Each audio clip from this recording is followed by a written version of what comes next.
Hey there, everybody. In this episode, will you marry me?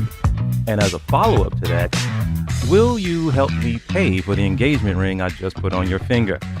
Welcome to Amy and T.J. and Robes. Tell folks what they probably already know. What is, as we have seen in the surveys we've been watching and reading, the number one cause of fights and disputes in relationships?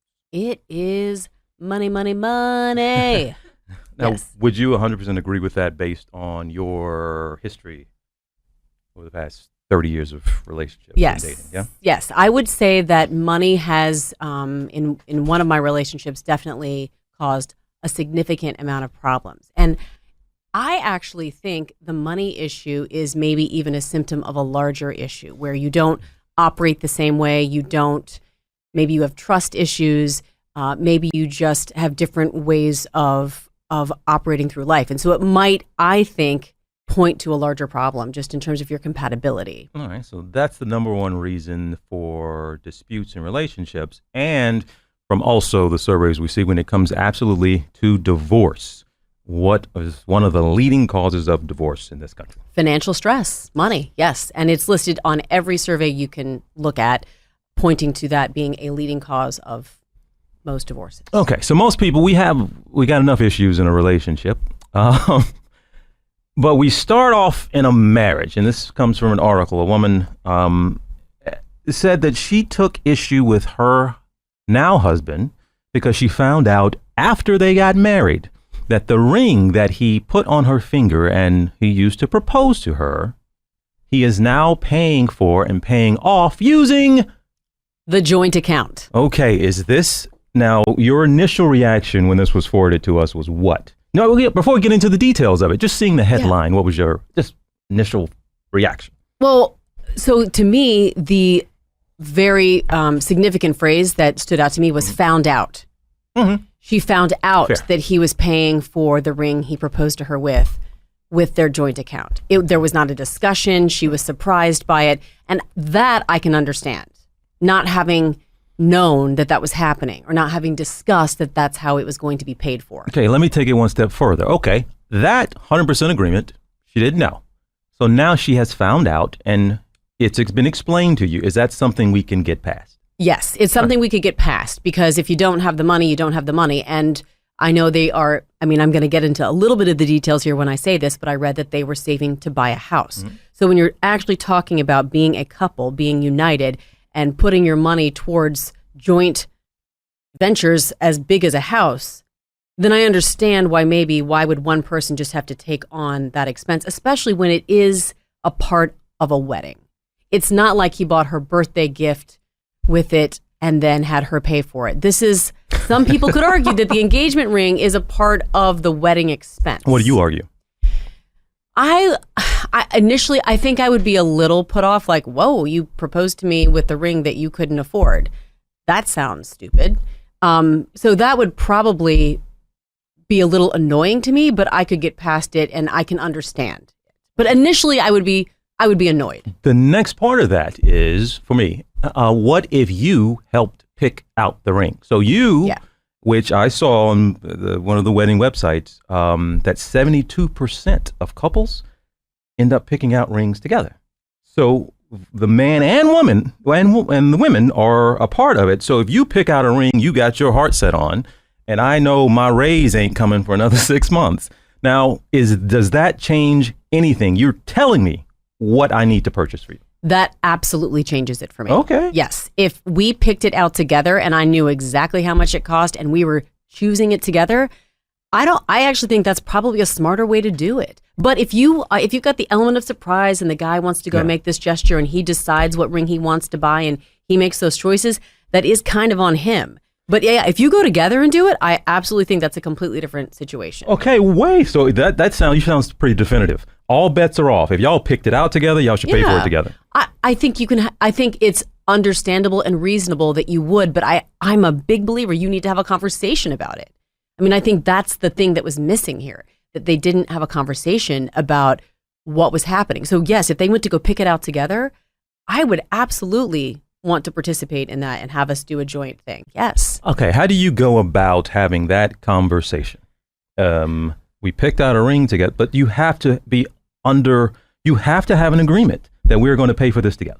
You have to have an understanding about what each person is financially capable of covering. And so, say, if you're the guy, hey, babe, I really want to get you the ring of your dreams, but I don't have the money right now. That's hard for us to say. It is. I know. I totally get that.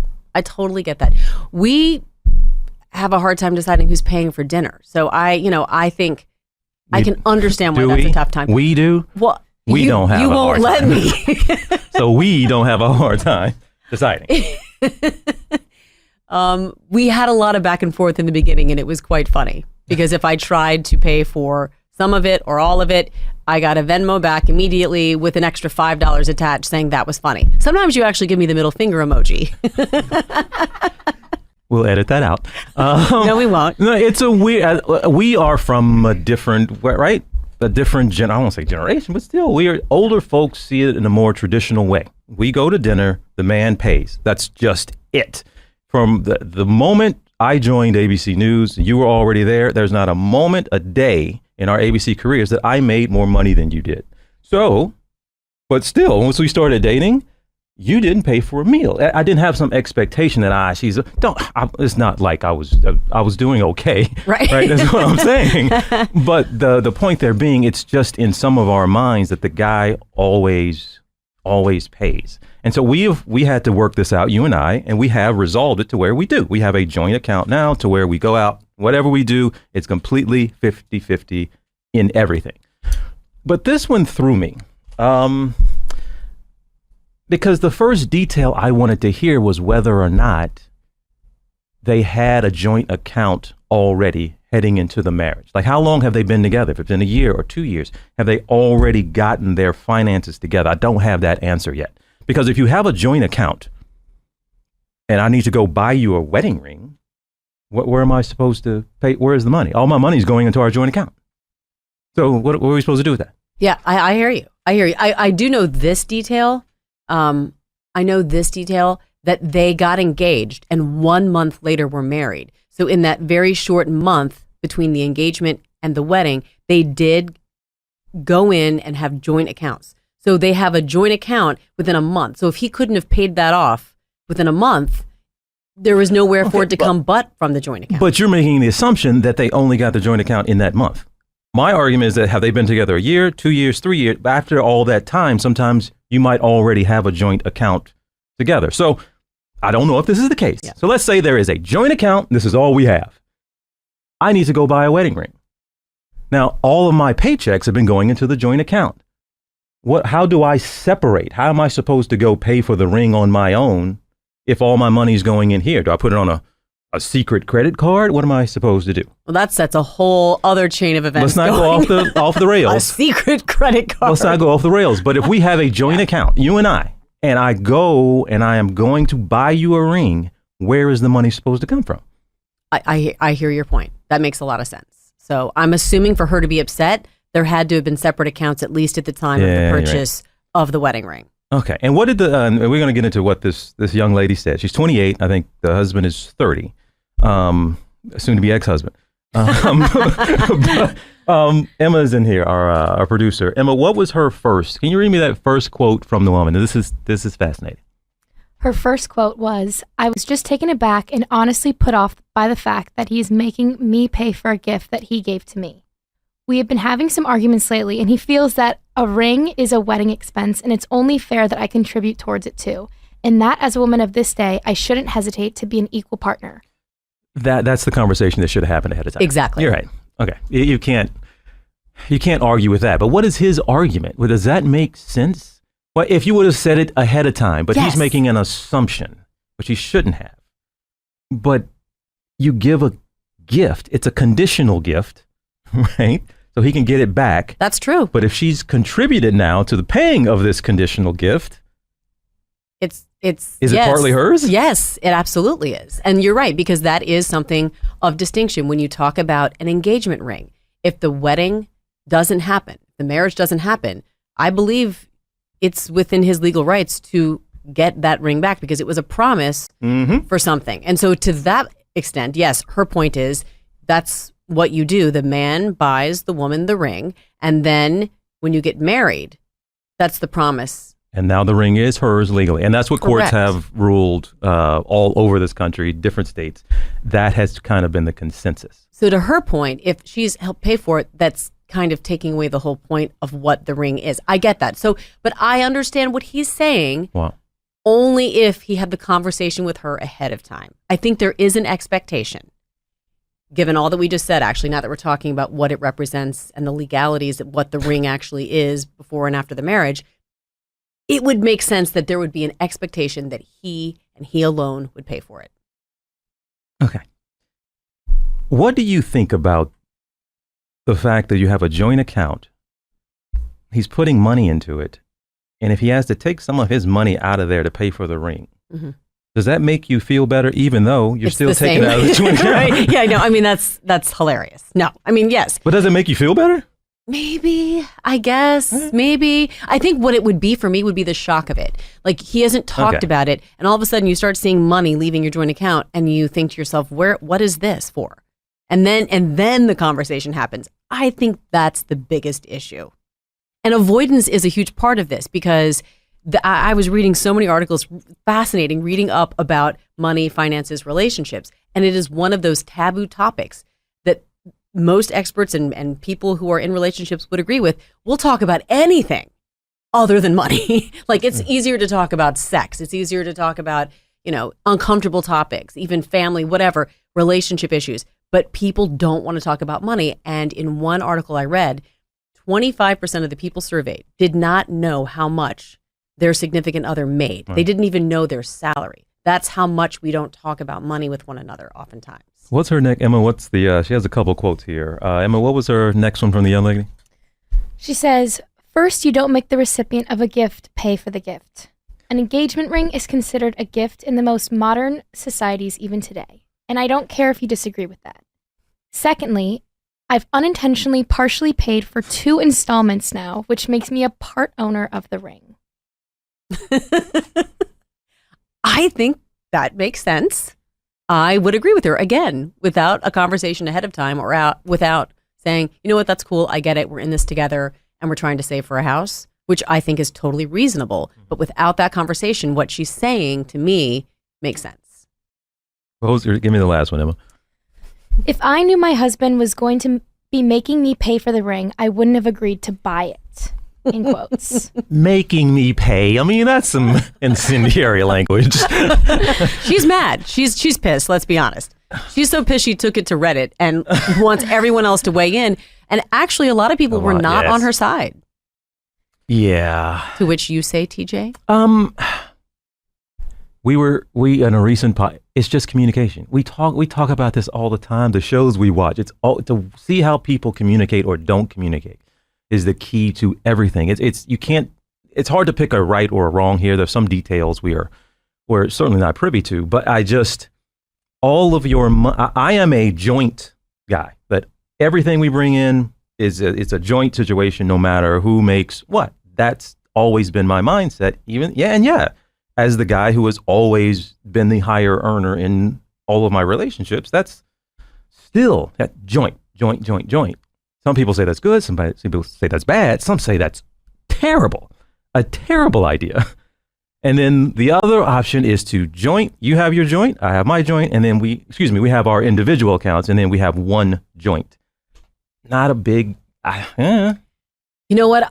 It's so funny. I've done it both ways. Mm-hmm. I've had everything in a joint, and then I've had a joint where you take, the household costs and you put in percentage wise based on your salary. I mean, I've done all sorts of crazy stuff, and then had your individual accounts. And I do get it, because it's kind of silly in semantics, because if you do get married, whatever you all have together is marital property. So when it comes to if you end up divorcing or separating or having to split ways, you still end up having to split everything 50-50 by law. I mean, you can work out other arrangements, but technically that is what legally you're supposed to do. So it is maybe this silly notion of thinking I've got control of my money and he's got control of his money. But the problem with that is this separate way of viewing how you're living your life, from vacations to meals to whatever. And so it does create a separation. I understand that, and it makes sense to me.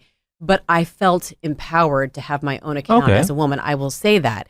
And I will also add this, it gets further complicated when you have children from other marriages involved, because now, it gets really complicated. Money is it's such a taboo topic in so many ways because it's about power, really, at the end of the day, right? Autonomy is a big part of this, right? Like I said, if you're going to be splitting and get a divorce legally, it's not going to make a difference. But that is a big deal, and maybe more so for women, oftentimes, who are not the primary breadwinner, or not the higher earners in a house. Yeah.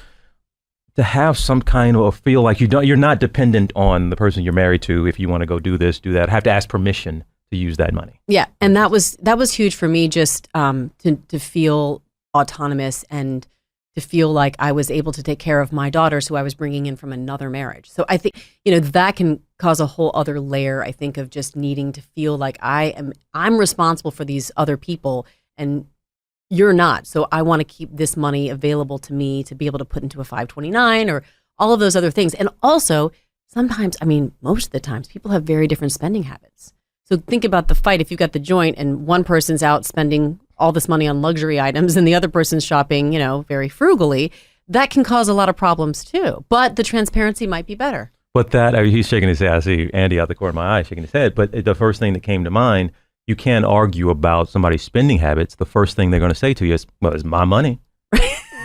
That can't be healthy. No, it can't be. But if it's in a joint account, wouldn't that even be worse?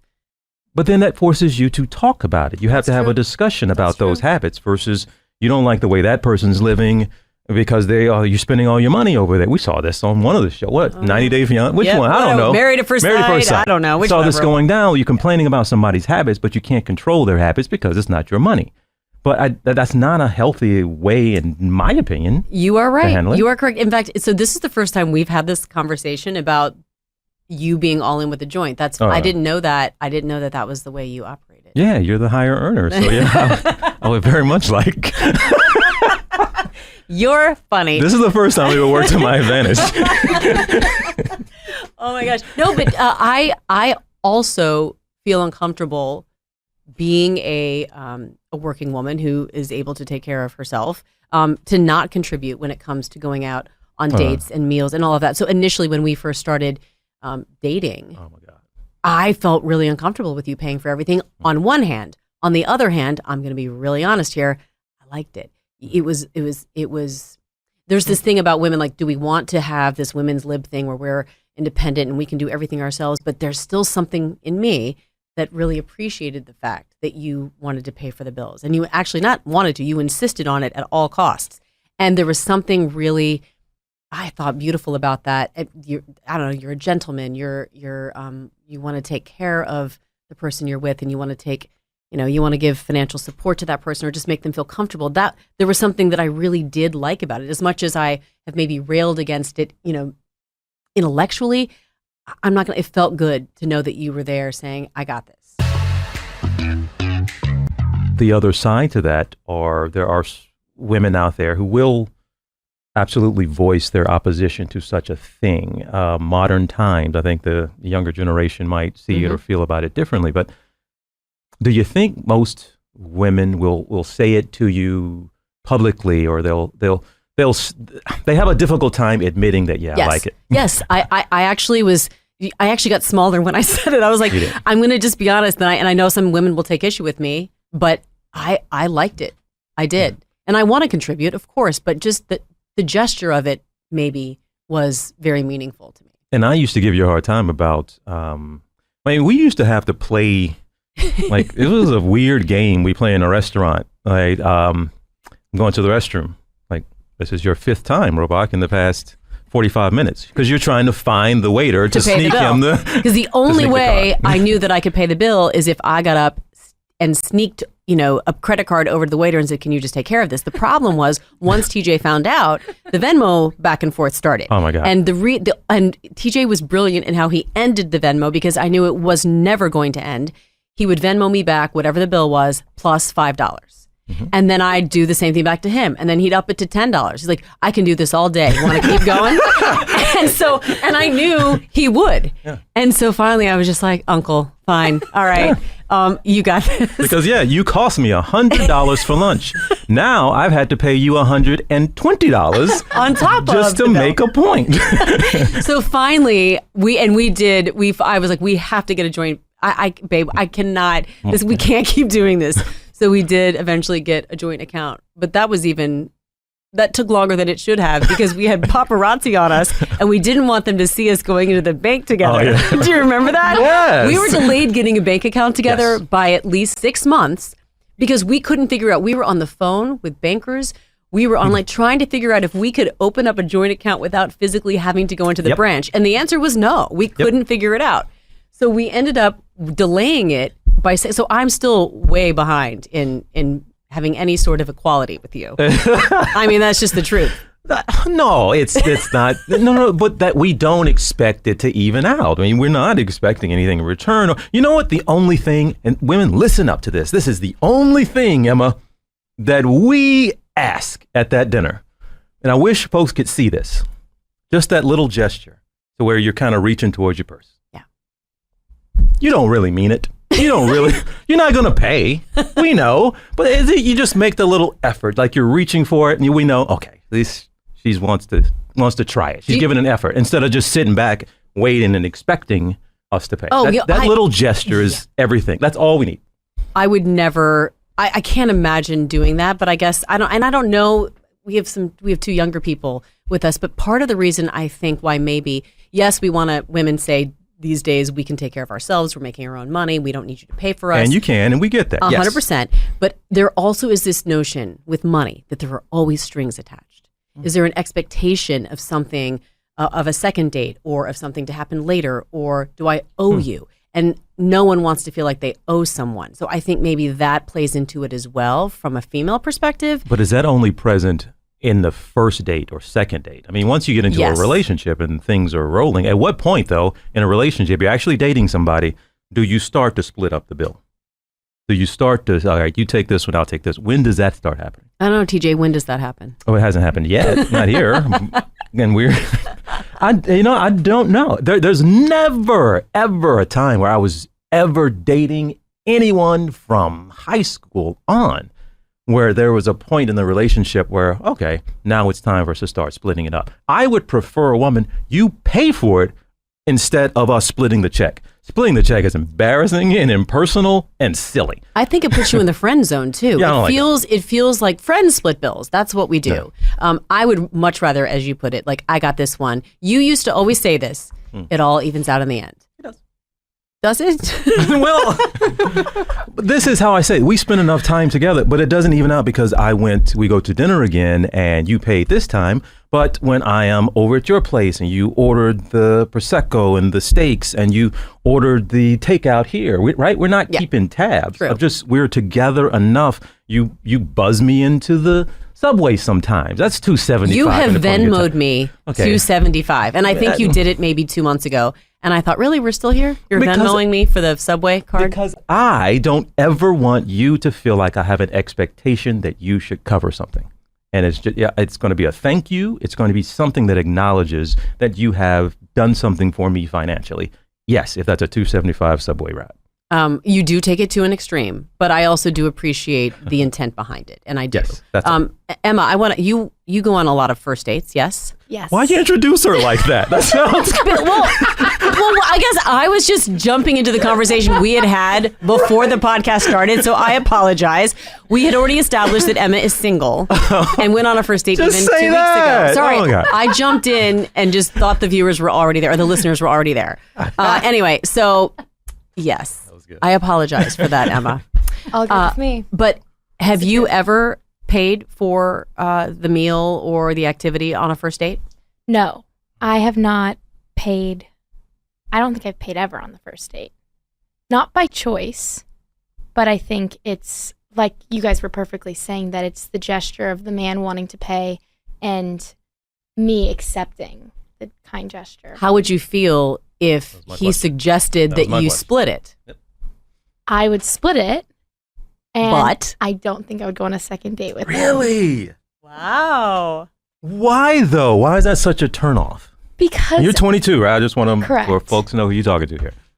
I think it's because the men in my life have treated me with that kind of kindness, and I like being treated that way by a man because I know that when they make money, they don't spend it as often as girls do. So when they want to spend money on a girl or spend money on something, I feel like it has more power or there's something bigger behind it. So what would you say along the way of dating to where there would be an okay expectation of the bill being split or for you starting to pay for some of it? I think once we were comfortable with each other and liked each other, because I'm all for wanting to split it or buy them. Like one time I was asked to buy someone a hot chocolate and I was so excited to buy him one because he always bought me up all my drinks and food. So like I'm so into buying a guy a drink as well. Okay, well, thanks for the steak. Want some hot cocoa?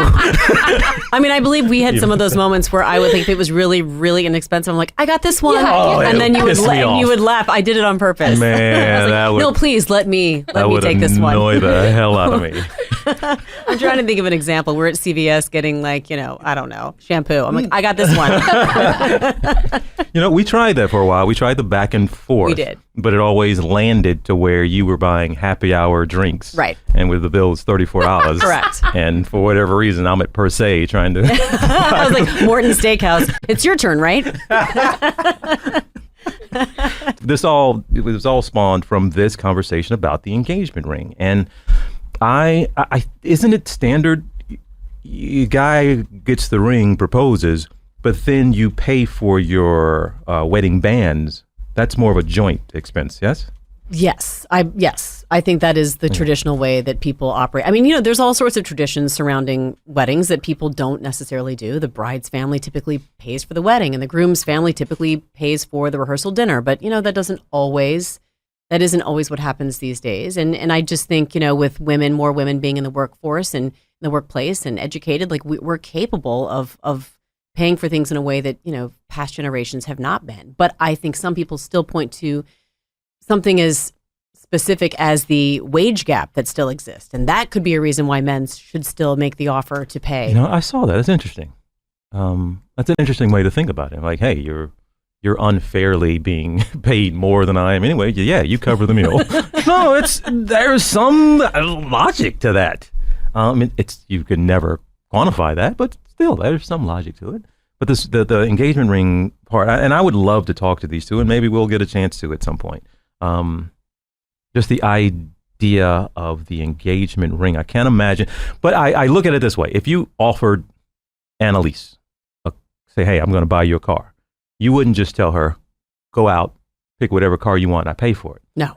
Right? So I go with that with the engagement ring. He had to have some kind of an idea. He didn't just like, "Hey, what ring do you want?" and I'll go get whatever. She had to have contributed, I would guess, to the picking of the ring in some way. The kind of ring she would like, the size of ring she would like. I mean, most women drop really heavy hints.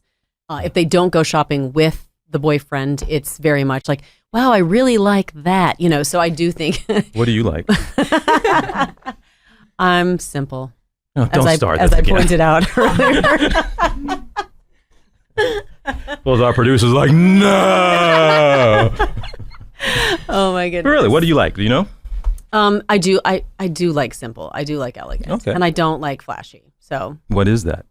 I don't know. I don't have an idea of it. I mean, it's funny. Drop a hint. Like shape. Oh, Yeah. shape. I really, really like. I don't know. I don't even need a diamond. A band is fine with me. Yes. Oh, yeah. So, being on a second marriage, do you think buying an engagement ring would deter a couple from getting married again officially? First of all, it would be the third marriage. No, sorry. I mean, if you're asking for a friend, that's something else. For a friend, sorry. This would be Sorry. so. Yeah, I mean, I think it's one of those when it is your first, and hopefully it's your last engagement and wedding. I think maybe there's more of an emphasis placed on all of those traditional things, including an engagement ring. I don't feel that way now. For me, it's about the relationship and it's about the commitment. It really isn't about the symbol of it, but I totally get it.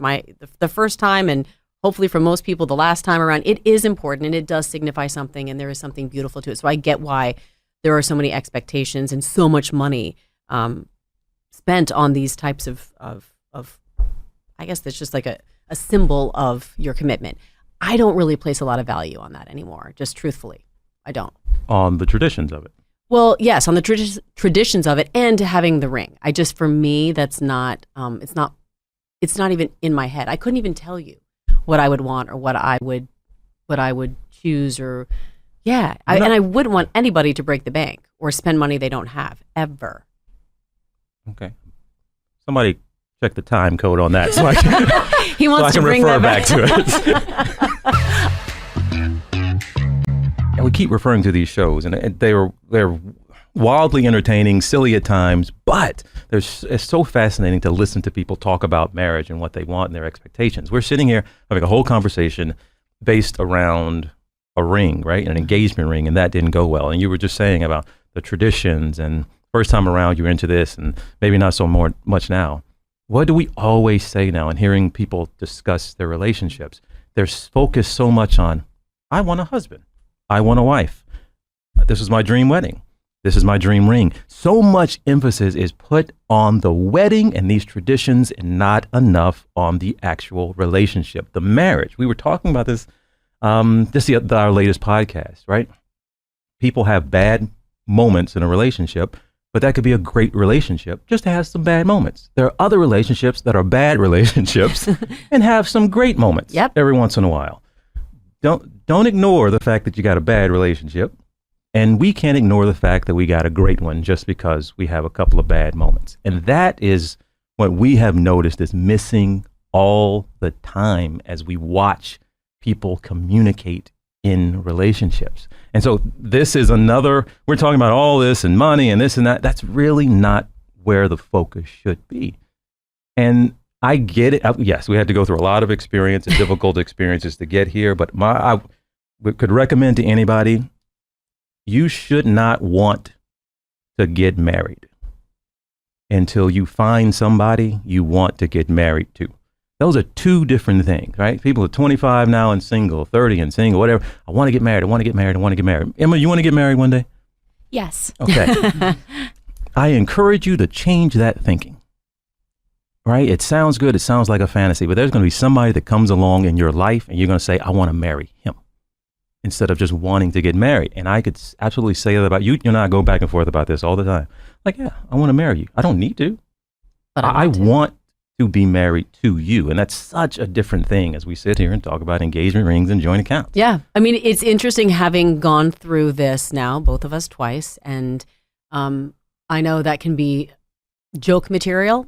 But I actually think it's been such hard-earned, I've learned so much through going through both of those relationships and now being in this one with you. And to your point, we all get caught up in the traditions and in the expectations and in what we think we're supposed to do or what looks like the next thing to do.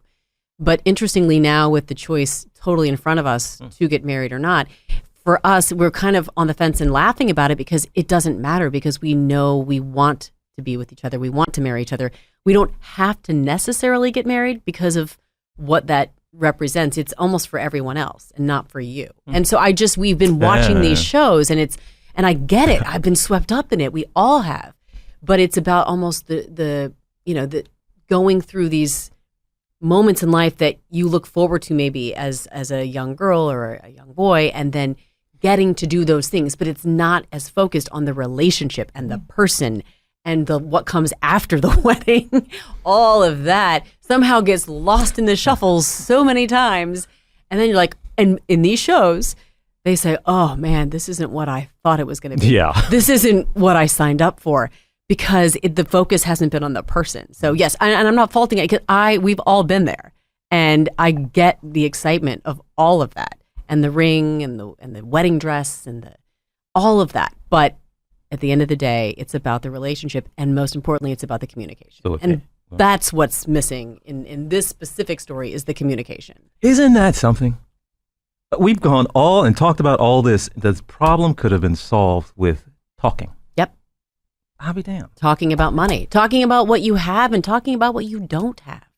And that's okay too. You know, I think, like you said, it's hard for men to open up about not maybe having the amount of money they want to have. And there's so many times you see people not disclosing the debt they have, because when you marry someone, you don't just get their bank account, you get their credit score and you get their debt. And that all is your responsibility too when you get married, that people don't think about. So having these conversations about money is very important. Well, my credit score was higher and my debt was lower before I bought the engagement ring.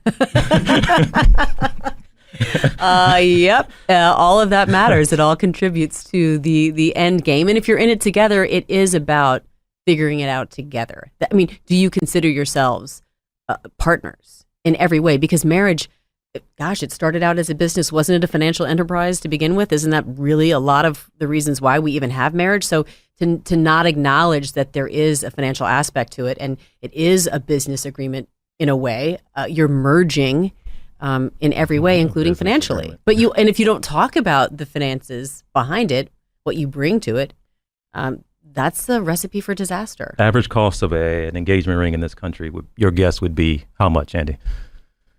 I'd probably go with like 20,000. What? Where the hell did you grow up? Jesus Christ! Just up. Okay. What would you say the average cost of a engagement ring in this country? 50,000? What? Jesus Christ. I'm telling you, I already, my first one was 3,000, and I didn't even really have one the second time. So I did. I didn't. So I'm just thinking like inflation, maybe. I am living in another world, if that's real. If those numbers are close to being real. Wow, they are not. Okay. They are actually. I was like, I really think my first one was $3,000, and my second one didn't exist. They are not close to being accurate. Actually, okay, good. Numbers. I feel better now. They're actually higher. I'm kidding. I almost fell out of my chair. Stop. I could not believe that. The average is about $5,500. Okay. The average in the country for a wedding, for an engagement ring. Now, what area of the country would you say they're most expensive? Who's spending the most? In New what Yorkers. Area? The Mid-Atlantic area. Okay. Is actually where, so up in our region. So that's about $7,000 average. And then the Midwest is the lowest average for engagement rings, about $4,900. But still, that's more than I thought. If you had asked me, I would have guessed $3,500. And that's a lot of money. Yeah. For anywhere and anybody. This everybody familiar. They still do the 3-month thing. Yes, 3-month salary. That's what they say. Well, yeah. Well, then maybe I guess Andy and Emma's numbers would be closer to correct if you talked about this region. Yes. But the 3-month rule, and people still go by that. And a lot of guys, I would assume, still go by that. But the experts will tell you, stop thinking about that number. Stop thinking about a 3-month salary rule. They say it was just made up by the industry, the jewelry industry, to try to get people to spend money, a higher amount on I also think this is a cautionary tale, because we do know that close to 50% of all marriages end in divorce. If you think you've got some valuable property in a ring, no matter how much you've spent, wait till you have to try to sell that said ring. It is pennies to what you actually purchased. So these beautiful pieces of jewelry don't appreciate. In fact, it's like buying a car. The second you try to sell it after you've purchased it, it goes down significantly in value. So just a little. What do you do with that ring? Does somebody want a ring that has a divorce on it? No, right? I think you can sell it back to a jeweler. You can, give it to your daughter, whatever. But yes, it's tough. One question I have. So I know promise rings have become a really big thing. How do you guys feel about that? Because I know Larsa Pippen and Marcus Jordan did that. And they're together or apart. I actually heard they might be back together again. Okay, I'm just go ahead.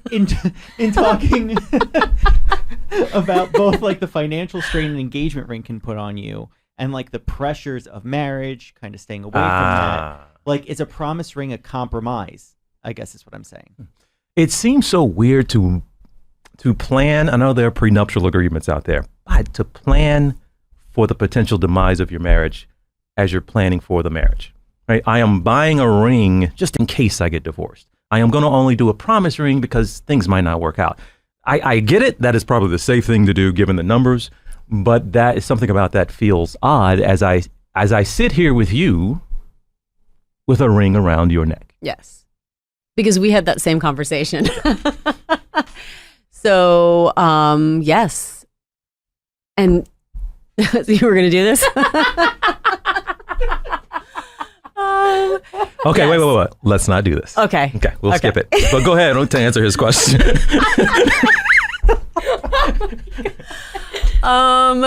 I think any gesture of wanting to be together is beautiful.